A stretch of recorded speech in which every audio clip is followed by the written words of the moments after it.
បាទសួស្តីអ្នកនរគ្នាបាទតោះថ្ងៃនេះយើងមកធ្វើការបំពាក់កន្លែងទឹកកាជូបំពាក់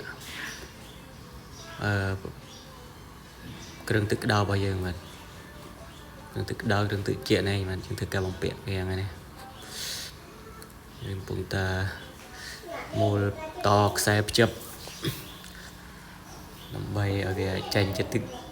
ត្រជាក់ទៅជាក្តៅសម្រាប់ប្រើប្រាស់នៅពេលខែរងាបាទបន្ទាប់ពីយើងបំពាក់ទឹកក្តៅយើងធ្វើការដាក់កន្លែងបន្ទោបង់បាទដាក់ចានបង្គន់ណាចានបង្គន់នេះគឺតំណើបរបស់គេដែលគឺសម្រាប់មនុស្សចាស់ស្រួលបាទគឺពេលយើងដាក់រួចបាទនេះមានកន្លែងចុចចាញ់ទឹកដោយយើងប្រើនេះបាទគ្រាន់តែចុចមានកន្លែងចុចខាងមករួចវាចេញឲ្យកន្លែងបាញ់ទឹក